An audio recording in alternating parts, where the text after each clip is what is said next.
Hearing the background, Chris's face relaxed slightly. Are you and the others all friends? Claire looked at the others, wondering what the connection was between them.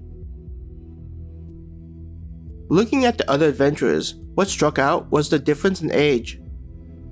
Chris had the appearance of someone with a similar age as her sister, but the others were all older, but to varying degrees.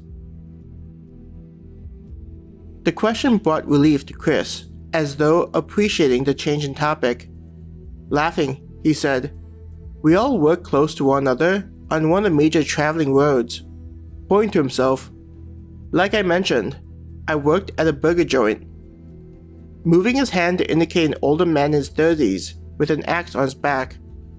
Jimmy was at a competitor store, who'd been working there for nearly a decade ever since graduating from high school. He then pointed to 3 guys of a similar age, Carl, Todd, and Lucas. They worked at the gas station across the street. "How about the lady?" Hannah asked Chris.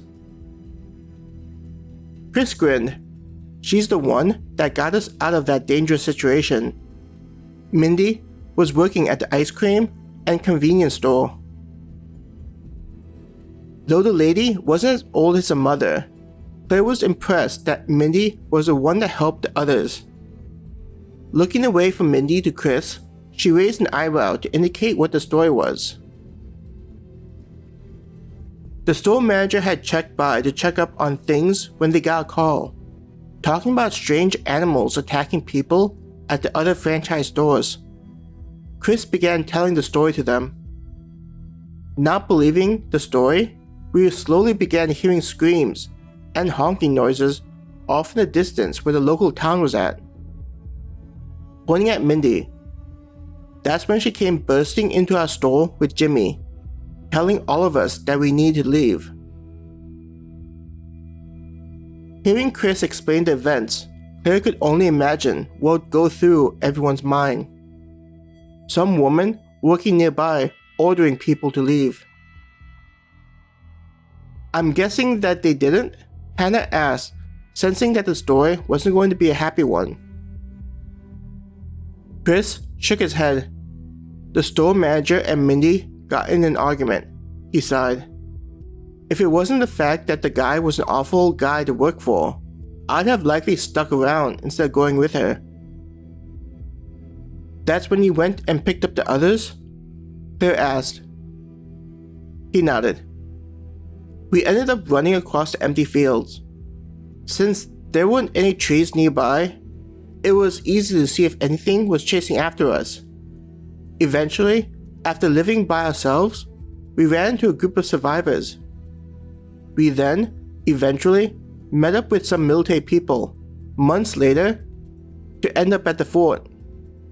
Chris's shoulders slumped, looking as though he didn't enjoy remembering those dark days.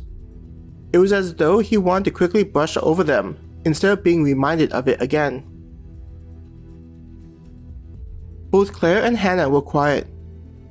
Compared to what Chris and the others had likely gone through, they had the benefit of being connected to their parents. Both the military and Star Moon had shown up to escort them to the fort. It allowed them to avoid having to go through any hardships, like surviving with others out in nature.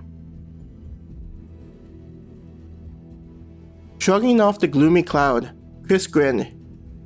Being able to be in the underground city, the others and I decided that we wouldn't be unprepared like those months before showing up in the fort. It's the reason why we decided to become adventurers. He stood a little taller and stuck out his chest a bit more, as though imagining what would be ahead of them. Talking amongst themselves and getting acquainted, there was the sound of a cart pulling up next to them. Turning towards the sound, Claire saw a Catwoman sitting on the driving bench. Her ears were brown.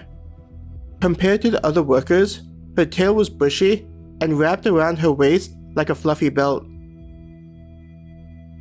"We don't have all day," the worker said to them in a no-nonsense voice. "I want to be back from the mines before it gets too dark." Putting a thumb behind her, she said, "There's only enough room for one group to sit there. To make sure you guys have enough strength to walk and fight, I suggest one group sit in the back on the way to the mine and the other on the way back."